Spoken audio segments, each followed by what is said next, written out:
So I think I want to start with real quickly before we break out into our rooms, talk about this word diversity because you hear a lot. Whenever you hear it, sometimes you get these responses like, "Oh my God, here we go, another diversity thing," and sometimes people think of The Office. There was an episode on The Office on diversity training, and people refer to it often because it's like one of those things that's a nightmare. Um, and so I really wanted to kind of begin the conversation there. And as you can see, I put the question. The better question is, how do you define diversity? And I think I got fancy. Let me see if it worked here. Yeah, there we go.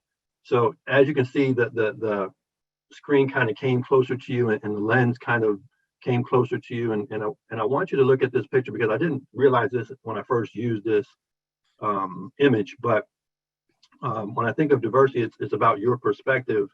And if you're looking at this image, it's pretty simple to kind of understand, depending on how we're looking. Well, let's back out of that. Just looking at what the person's using in their hand, right? Depending on the mechanism you're using to look at the world, right, is one thing, right? And that helps you your perspective on diversity, right? And then how you have your mechanism focused, right? She's looking or he's looking at this angle. If we tilt this item to the left or right, we're going to see a different view, right? And so for me, diversity means so many things to so many different people. And I wanted you to keep that in the back of your head, because depending on where you're at, if you're in a public school, diversity is going to mean something different to you. If you're in a private school, diversity is going to mean something to you. If you're in a K-8, diversity is going to mean something different to you. If you're in a college setting, diversity is going to mean something different to you.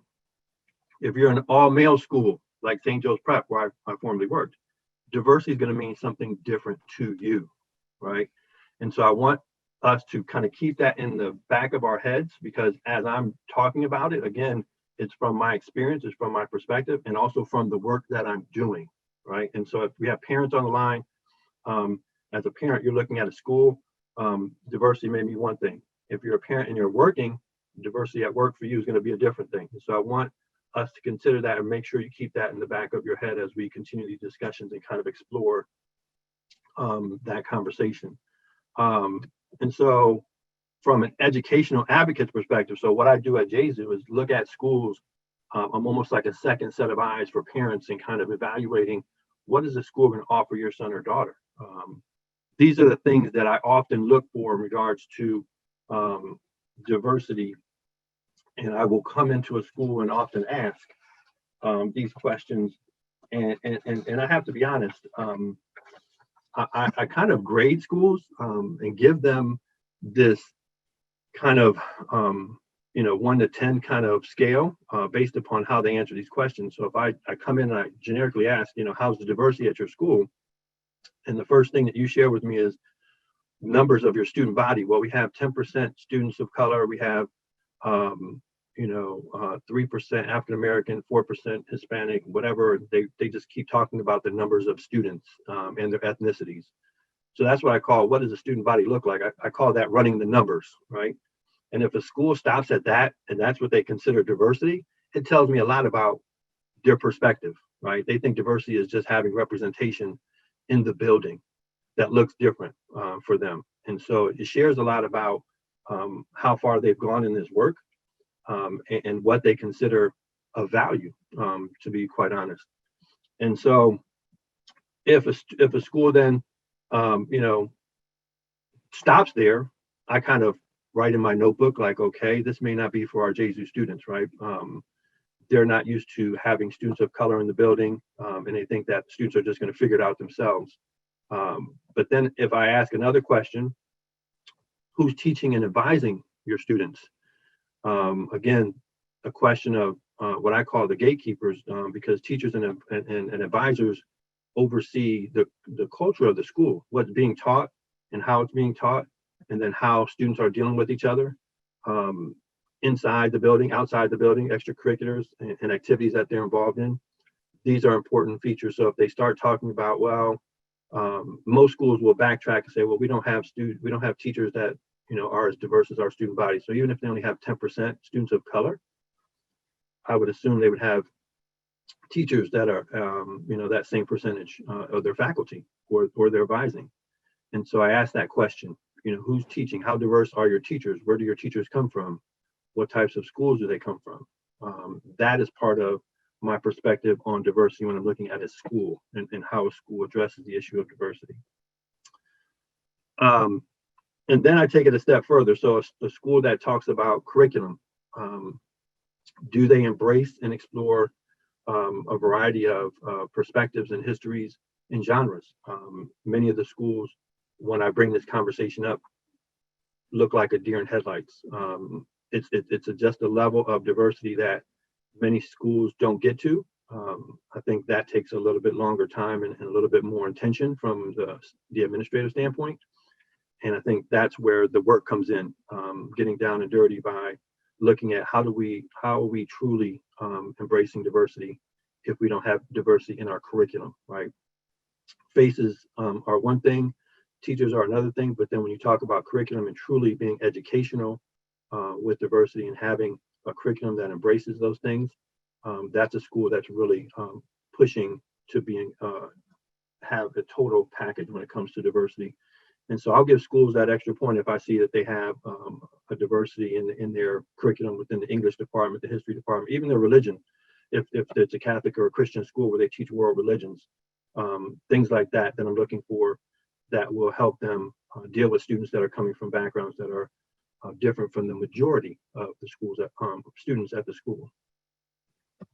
And so that piece is a little tougher, like I said, to implement, but it shows the commitment of the school.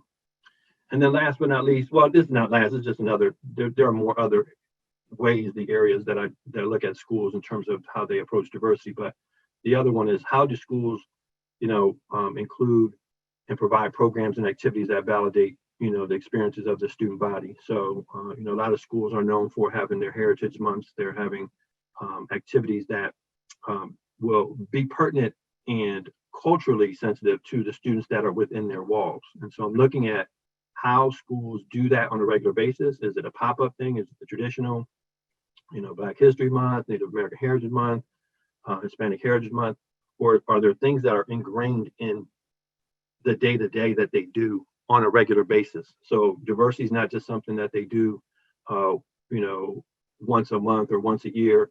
It's consistent, right? They have programs and activities that are consistently done throughout the school year that shows the students and the parents that are incoming that they value the backgrounds and the cultural experiences of the families that they have in the building. So those are things that I look at when I'm looking for diversity in the school, when I'm evaluating diversity for our students from JZU going into the high school level. And again, I grade schools and sometimes I get in trouble. My boss has gotten a call and saying, Gonzo, you're asking too many questions about diversity when you go to these schools. And I said, well, hey, I have to, because I'm placing students in a place where it's going from 98% African-American to, 10% African-American. And that's a culture shock for students coming from JZU. And also I need to find out if that school is going to be, a school that's going to be open to supporting our students in that realm. And so that's why I look at these 4 areas at the very least when I'm looking at diversity. And when I consider diversity, these are things that are going through my mind, even as a parent. When I'm looking at my son and daughter's schools, I'm looking at these things and I'm very critical of these things. So equity is a little bit more, I think, something you can, put your finger on and kind of see. I found this graphic, which I thought was, pretty clear, and I just like it, not because I'm a biker, but because it had the family kind of view to it. And my daughter, she's a biker herself and loves to run around. And I think equity is, and I think this is crucial that we realize this is not equality. I think we hear that a lot, just giving, kids what they give every kid exactly the same thing, right? And if we did that, as you can see in that first picture, if we're looking at it from a bike standpoint, giving everyone exactly the same resource does not help um, the participants with this activity. And the activity I want us to focus on is not that everyone gets on a bike, right?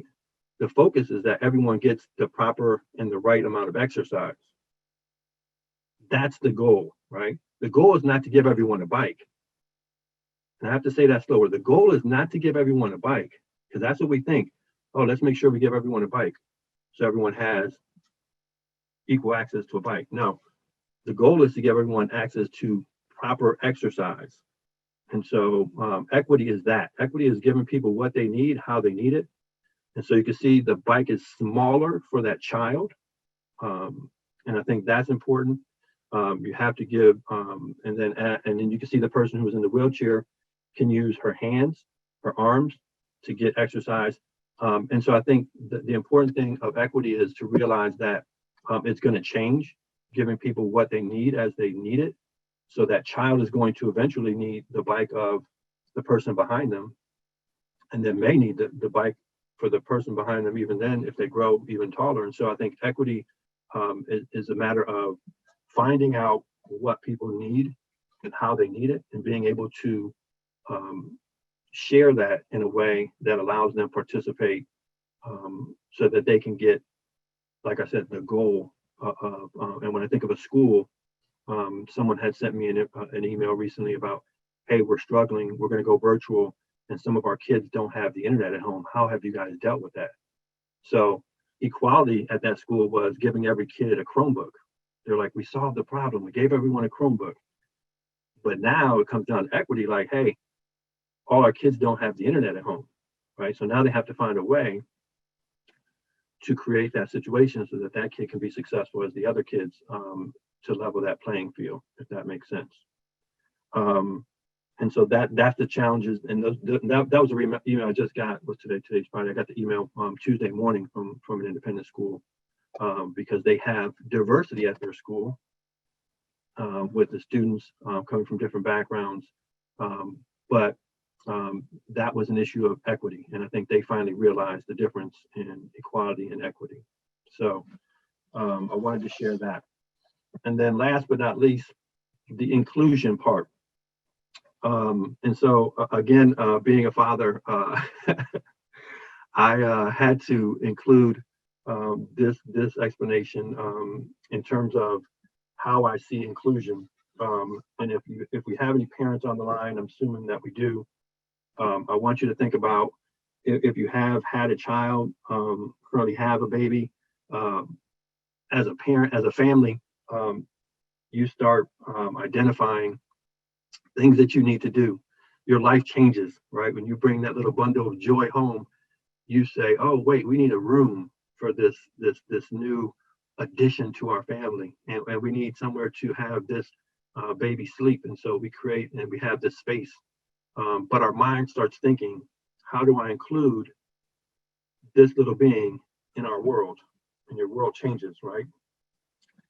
And as that baby grows, you give them the space to, explore the house, explore different parts of your life. They get older, and you get wiser, hopefully, in dealing with them, but you give them more space and you can become more comfortable with them moving around. They also learn that there are parameters and there are rules and limitations. And of course, as children, they push those every day. But you as a parent are in your joy just watching them grow. But then again, you have to start thinking, wait a minute, these little people are growing too fast. And we're going to have to start controlling some things, because this could be dangerous, right? And so you start thinking again, how am I going to allow this little person to grow, but also to grow in a safe way, right? And to include them in the things that we do in our household in a way that I can continue to run my household, but they can continue to grow and be healthy, right? And so we put up little things. I know I had two of these gates, one by the stairs and one by the kitchen of the house when both my children were at that age. And these things are worth their weight in gold.